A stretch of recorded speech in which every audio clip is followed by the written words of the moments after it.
welcome back and thanks for joining in. This video will be the second part of my detailed Demon Tower guide, and we're going to have a look on some less common knowledge information, like how to pull away the monsters from the Metin of Murder properly, so you can farm there peacefully as long as you want, and how to bind the Death Reaper to a wall, so neither you are pushing him away or you're getting pushed from him. So, let's go.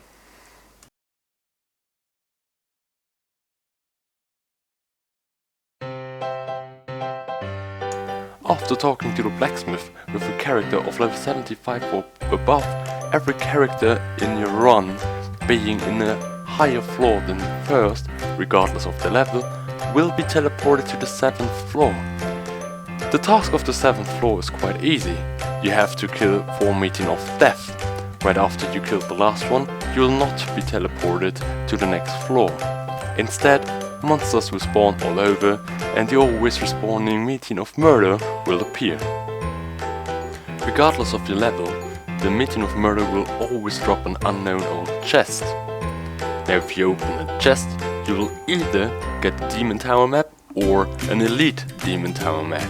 You're looking for the Elite Demon Tower map, which will take you to the next floor once you've clicked on it in your inventory. The level of the Metin of Murder is 70, so if your character is below level 85, it is in a level reach for the Metin to drop alternative drops such as skill books, soul stones and other stuff. If this is the case for you, you might want to consider staying in this floor for a while and farm this Metin quite a bit. Now if you want to farm here and you're not the Sura with fear, or you're having other characters with you, like your mage or storage characters for all the skill books you're going to drop here, because you're not in need to search for Metins, because it's going to fall right at your feet, always at the same position, then you might are worried about the monsters in the floor. But don't you worry, there is a solution for this. You can lure all the monsters into a corner, likely far away from the Metin of Murder, where they will not bother you again. Now, in order to pull this one off successfully, you will have to make a few preparations before you kill the last Metin of Death. Every character still there will need to unequip every piece of equipment with the stat chance to reflect direct body hit. You do not want to reflect any damage back to the monsters at all on any other character than the one with which you lure the monsters into a corner. I would highly recommend you to move your characters to the south of the floor and take off every piece of armor you have. This way they're going to die quite fast, which will be a nice thing in just a moment, and you're making sure you don't have anything equipped with a chance to reflect damage. To identify the south of the floor, you can have a quick look on your minimap and just walk to the bottom of it. From now on, we will call the character which is supposed to pull the monsters the lure. The lure will be buffed from the mage with blessing and reflect damage. Reflect damage is the important part here. The mage will then return to the other characters in the south. The lure will continue to kill the last Metin of Death. Once it's dead, the monsters will spawn and kill every other character because it just unequipped their armor. The lure is the only one standing right now, and because he is the only one, every monster within reach will attack him. With the reflect damage buff, monsters attacking have a chance to get damage returned. Every time they get returned damage, there will be a new fixed position for them to return to once they lose the interest into you, because you either die or get out of reach. Your goal is to get the attention of every monster in the floor and set their last fixed position to the point furthest in the north, which is the highest point on your minimap. This is the point in the room which is the furthest away from the Metin of Murder, and so there is a maximum of distance between you farming and the monsters. To achieve this, you have to run around through the complete room to gather the attention of every monster there is.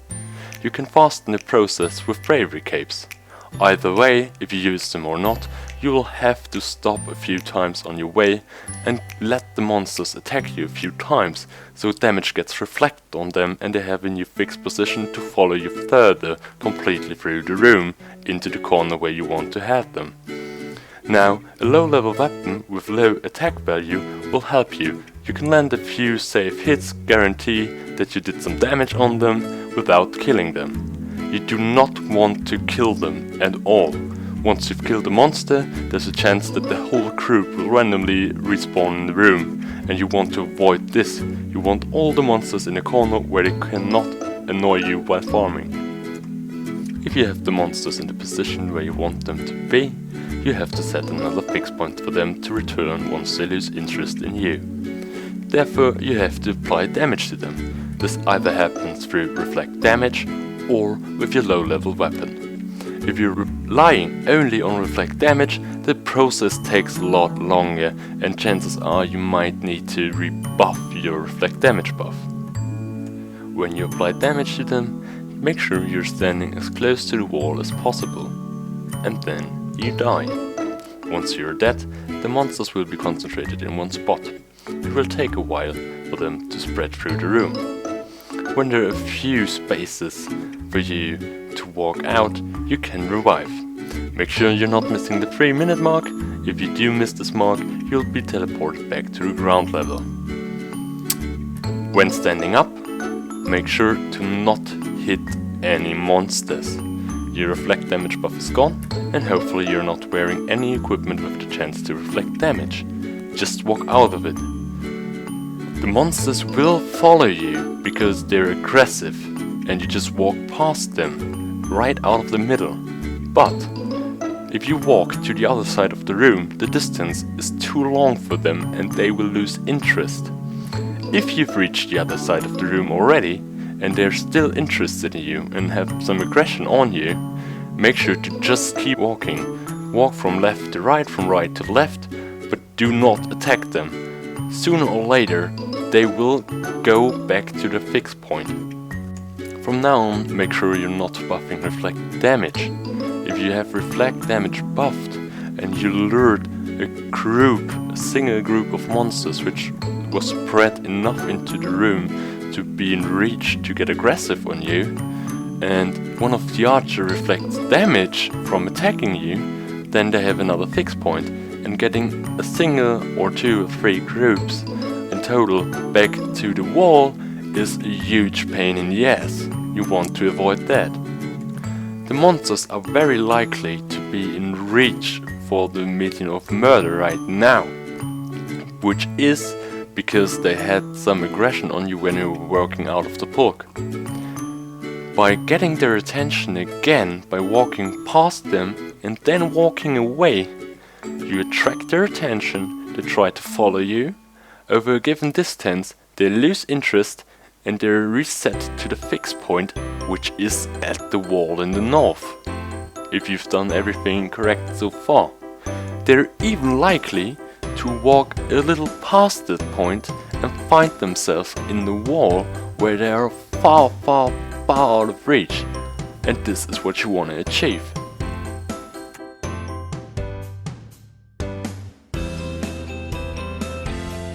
The whole thing takes quite some time to be set up, but it is very rewarding. Once you get everything in the right position, there's an endless stream of meetings coming your way. The only thing that restricts you is the amount of space you brought with you.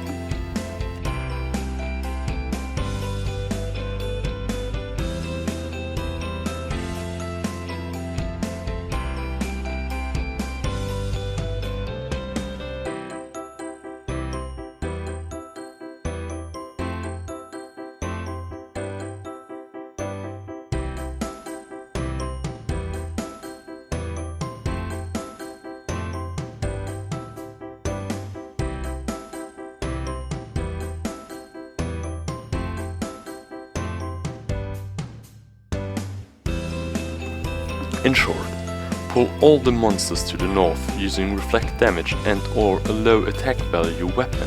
Once you got them there, apply damage once again to set the return point for them. You now die. Once you've got up, just walk out of the pork. If monsters keep following you, just run. Never ever damage them again.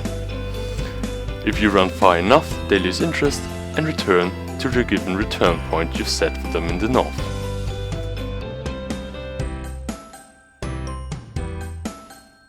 Well, that was a lot for just one floor. Let's continue and go to the next one. Here you see me open another unknown old chest and dropping the Elite Demon Tower map, which you need to proceed to the next floor.